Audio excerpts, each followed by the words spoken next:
বিজয় যেন ফিনিক্স পাখি, বিশ্বস্ত হাতেই তালুবন্দি, নজর কারা, মুগ্ধতা ছড়ানো। স্ট্যাম্প ভাঙার উৎসবে তাসকিন শরীফুল কাকে রেখে কাকে সামলাবেন, রীতিমতো পর্যদস্ত, বিপর্যস্ত, অসহায়। শেখ জামালের হলোটা কি? বিপরীতে অপ্রতিরোধ হয়ে আবাহনীকে থামাবে কে? টেবিলের 1 আর 2 এর লড়াই। যারা ভেবেছিলেন হবে শিয়ানে শিয়ান টক্কর, তারা বোকার স্বর্গে বাস করছে নিশ্চিত।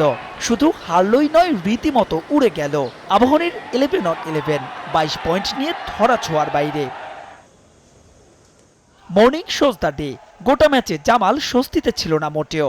শুরু থেকে শরীফুল চেপে ধরেন টুটি, তারপর সে তালিকায় যোগ দেন তানজিম, সাকিব, মুসাদ্দেকরা। শেখ জামালের ক্রিকেটারদের রানের স্কোর যেন সিঙ্গেল টেলিফোন ডিজিট। 2 অঙ্কের ফিগার স্পর্শ করেছেন মোটে 4 জন। সর্বোচ্চ স্কোরার ওপেনার সৈকত আলীর ব্যাট থেকে এলো মোটে 23। ডিপিএল এ টানা ম্যাচ খেলার তাসকিন এদিনও বল করলেন 5 ওভার, একটা মেডেন, 2 উইকেট শিকার। বরিশালের মিস্ট্রি স্পিনার তানভীরের শিকারও সমান 2। সঙ্গে মনে করিয়ে দিলেন বিশ্বকাপ বহরে বিবেচনার দৌড়ে আছেন তিনিও।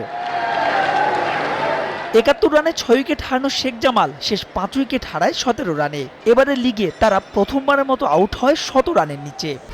1, 2, 3 ঢাকায় জমি জিতে নিন 100% ক্যাশব্যাক সহ 20 কোটি টাকার পুরস্কার।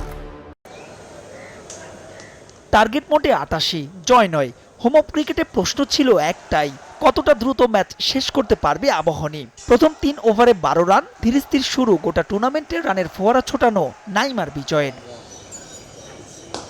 এরপর ম্যাচ শেষ করতে সময় লাগলো মোটে মিনিট 30। 300 বলের খেলা শেষ 62 বলেই। 8 বাউন্ডারি, 2 ওভার বাউন্ডারিতে আগের ম্যাচের সেঞ্চুরিয়ান নাইম পেলেন টুর্নামেন্টে 4 নম্বর 50 দেখা।